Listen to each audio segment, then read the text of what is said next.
YouTube channel पे। दोस्तों, KVS में टीजीटी, पीजीटी और पीआरटी रिजल्ट को लेके कुछ बात सामने आ रही है। आप लोग भी सुने होंगे। मैं उन्हीं पे मैं डिस्कस करना चाहूँगा। अब जैसे क्या है, कई बच्चे बता रहे हैं कि केवीएस में कोर्ट केसेस चल रही हैं, जिसकी वजह से रिजल्ट डिले हो रहा है और इस कारण से रिजल्ट अभी नहीं आ पाएगा जब तक कि कोर्ट केस फाइनल ना हो जाए। चाहे वो टीजीटी का मुद्दा हो, चाहे पीजीटी का मुद्दा हो, चाहे उसके निचले तबके वाली जो वैकेंसी हो, चाहे अभी प्रिंसिपल का मुद्दा हो, इन सब में जो है कोर्ट केसेस चल रहे हैं। तो इनकी वास्तविकता क्या है, आज हम उसी पे बात करेंगे। देखिए दोस्तों, कोई भी जब एडवर्टाइजमेंट आता है, ठीक है, तो उस एडवर्टाइजमेंट को लेके कहीं ना कहीं कोई ना कोई केस पड़ता ही पड़ता है। चाहे वो एक क्वेश्चन गलत का हो, चाहे वो एलिजिबिलिटी को लेके हो, चाहे वो उम्र के क्राइटेरिया को लेके हो, चाहे वो रिलैक्सेशन को लेके हो, लेकिन वो केस पड़ता ही पड़ता है। और इसमें कोई बड़ी बात नहीं है, चाहे कितनी भी वैकेंसी आती है, आप उठा के देख लो, उसमें आपके ज़रूर 7-8 मतलब जो है केस वो पड़ जाते हैं।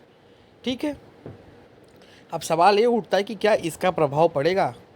देखिए, इसका कोई ऐसा प्रभाव अभी नहीं पड़ने वाला है, क्योंकि जो कोर्ट केसेस जो चल रहे हैं, ठीक है, उन कोर्ट केसेस में किसी पे भी स्टे ऑर्डर नहीं आया है, कोई स्थगन आदेश नहीं आया है कि जिसके कारण आपके रिजल्ट को रोक दिया जाए। हालांकि कुछ लोग कह रहे थे, तो मैंने बोला कि आप रेफरेंस दिखाइए कहाँ पे स्टे ऑर्डर है। और स्टे ऑर्डर भी दो तरह के होते हैं। जो स्थगन आदेश होते हैं वो आपके दो तरह से होते हैं, कि एक जो होते हैं कि एक पूर्ण रूप से स्टे ऑर्डर होता है और एक होता है कि अपूर्ण रूप से होता है। वो पर्टिकुलर किसी चीज़ पे वो लगाई जाती है। तो अभी बच्चे वो भी चीज़ नहीं जानते हैं। ठीक है, तो मैंने उनसे मांगा कि रेफरेंस लाइए, तो उन लोगों ने सीधे साफ मना कर दिया। अब यहाँ पे बात हो रही है कि कौन कौन से केसेस पड़े हैं। तो देखिए, केस करने वालों की कमी नहीं है, केस हम और आप भी जाके डाल देंगे, ठीक है। लेकिन बात यह है कि उसका वहाँ पे मेन कह सकते हैं कि मेन लक्ष्य क्या है केस का, कि भाई आप किसके राहत के लिए आप वहाँ पे अप्लाई कर रहे हैं। अब जैसे जो बच्चे टीजीटी में ये सोच के अप्लाई किए हैं कि सर इस विषय में ये पात्रता होनी चाहिए, ऐसा होना चाहिए, और इसकी एलिजिबिलिटी में आपने जो सब्जेक्ट कॉम्बिनेशन लिया वो गलत लिया है, तो देखो वो केस खारिज हो जाएगा। वो केस इसलिए खारिज हो जाएगा क्योंकि इसके पहले से ये चीज़ें चली आ रही हैं। ठीक है, एक गाइडलाइन के अनुसार, और किसी दूसरे का हवाला देके आप उसको थोप नहीं सकते ज़बरदस्ती, तो वो केस तो खारिज हो जाएगा। और वो केस क्या है कि वहाँ पे ऐसा नहीं है कि उस केस में कोई आ जाएगा, वहाँ पे स्टे ऑर्डर आ जाएगा और आपके पूरे रिजल्ट पे और लाखों बच्चों के भविष्य पे तुरंत दाव लग जाएगा। ऐसा कुछ नहीं है। वो केस अपनी जगह पे है, उसको सुना जाएगा और जहाँ तक है उसको निपटाया जाएगा। अब कुछ केस यहाँ पे 50% एलिजिबिलिटी को लेके है, तो 50% एलिजिबिलिटी वाला भी जो केस है वो पुराना है।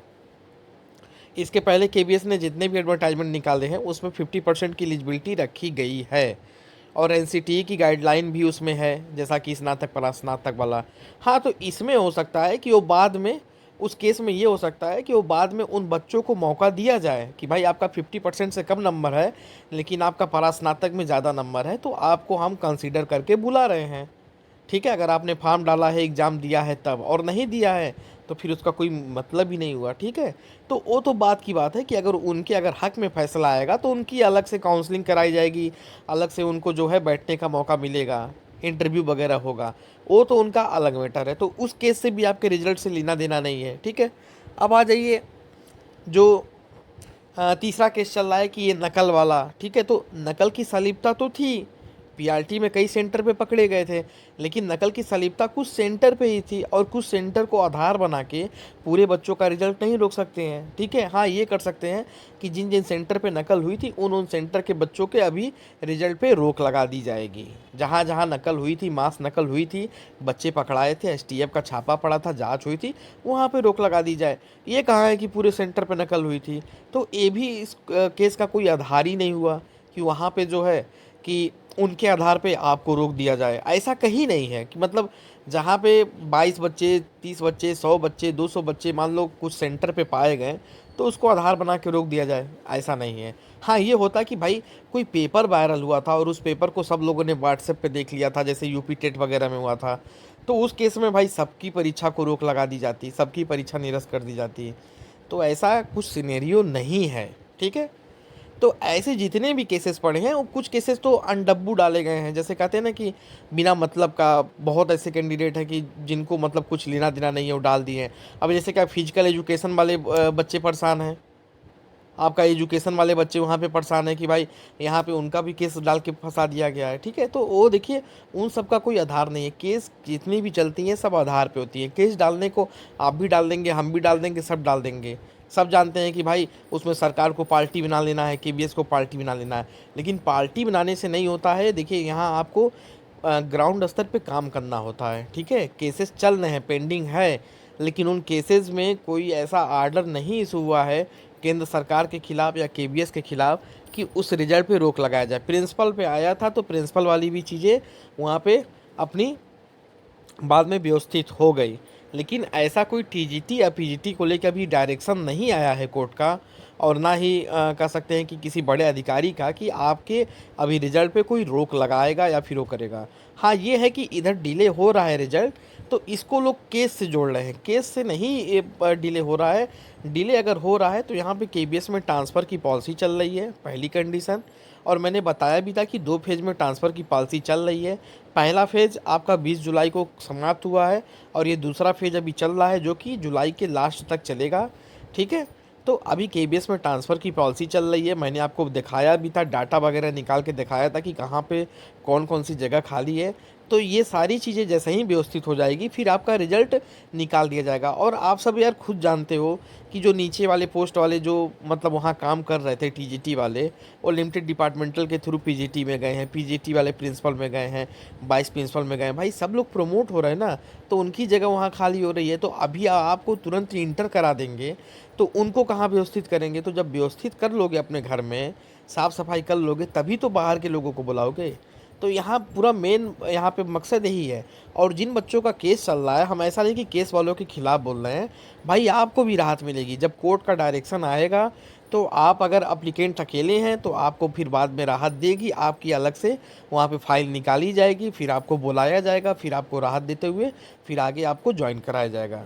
ऐसे होता है प्रोसेस, ऐसे नहीं होता है कि किसी 8 लोग 10 लोग आप अप्लीकेंट बन के डाल दीजिए, उसके बाद पूरे वैकेंसी पे ही रोक लग जाएगी। ऐसा अगर होता तो कोई भी वैकेंसी क्लियर नहीं हो पाती। आप सबको मालूम है कि यहाँ पे लॉ वाले कितने ज़्यादा हैं, कितने लोग मतलब परिपक्व हैं कि हर चीज़ को लेके कोर्ट में पहुँच जाते हैं। तो हर चीज़ कोर्ट में समाधान थोड़ी ना होता है।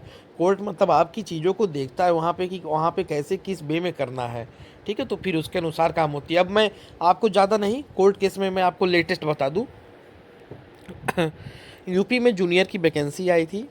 अब उस पे क्या था कि ये लोग कोर्ट गए, बच्चे कोर्ट गए वैकेंसी पे रोक लगाने के लिए। वैकेंसी पे रोक नहीं लगी, बस ये था कि उनका 50% एलिजिबिलिटी वाला मामला था। कोर्ट ने बोला कि 2 दिन के अंदर आप इलाहाबाद जाके फॉर्म भर लें और इस वैकेंसी में शामिल हो जाएं। तो उनको वहाँ पे डायरेक्शन दे दिया गया, ठीक है। अब बच्चे गए 2 दिन के अंदर फॉर्म भरे, अपना एग्ज़ाम दे दिए। ऐसे नहीं होता। हाँ कहीं मास लेवल पे कोई गड़बड़ी होती है तो उसको एक मुद्दा बना के जब कोर्ट में ले जाते हैं, कई सारे एप्लीकेंट होते हैं ग्रुप वाइज, तब वहाँ पे उन चीज़ों को सामने रखते हैं तो उस पे वहाँ पे रोक लगा दी जाती है। अब जैसे केबीएस में अगर मास लेवल पे नकल होता कि हाँ हर सेंटर पे पेपर कई जगह लीक हो गए थे, क्या हो गया था, ये हो गया था, तब उस लेवल पे रोक लग सकती थी। या टीजीटी में अगर इन्होंने गलत तरीके से जैसे जो है एलिजिबिलिटी को ला दिया या फिर गलत तरीके से सब्जेक्ट कॉम्बिनेशन को ला दिया बड़े लेवल पे, तो वो एक मुद्दा बन जाता। अब ऑनर्स वगैरह को जो उन्होंने हटा दिया या फिर कई ऐसे सब्जेक्ट कॉम्बिनेशन ग्रुप को हटा दिया, तो ऐसा नहीं है कि उन्होंने पहली बार हटाया है, इसके पहले भी वो चीज़ें चली आई हैं। तो उस पे वो लेवल नहीं हुआ। भाई आप क्या सोचते हो कि आप अब केस करके जीत जाओगे? भाई अगली भी पार्टी सरकार है, सरकार के पास भी अच्छे अच्छे वकील है, उनके पास गाइडलाइन है, पूरा प्रॉपर उनके पास सारी चीज़ें हैं। वो जब वहाँ प्रोड्यूस करेंगे तो फिर वो हटेगा, वो आपका जो है आपका ही उल्टा खारिज हो जाएगा। तो कुल मिला के बात यही है कि कोर्ट केसेस अपनी जगह हैं और आपका रिजल्ट अपनी जगह है। अभी कोई भी ऐसा डायरेक्शन या स्थगन आदेश नहीं आया है कि जिससे आपका रिजल्ट प्रभावित हो रहा है।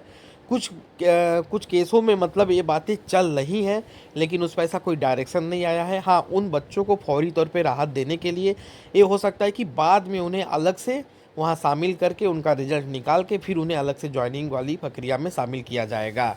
लेकिन ये नहीं है इसका मतलब कि पूरे वैकेंसी में ही झोल है, पूरे वैकेंसी को ही ख़त्म करके रोक लगा दी जाएगी।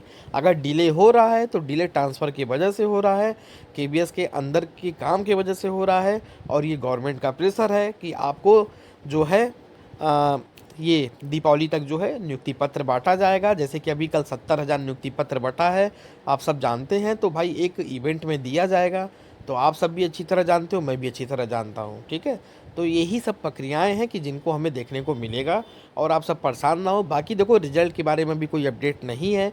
अगस्त तक मान के चलो कि अभी जुलाई तक ट्रांसफ़र हो रहे हैं। अगस्त में जैसे ही कोई न्यूज़ आएगी हम आपको बता देंगे। आज के लिए इतना ही।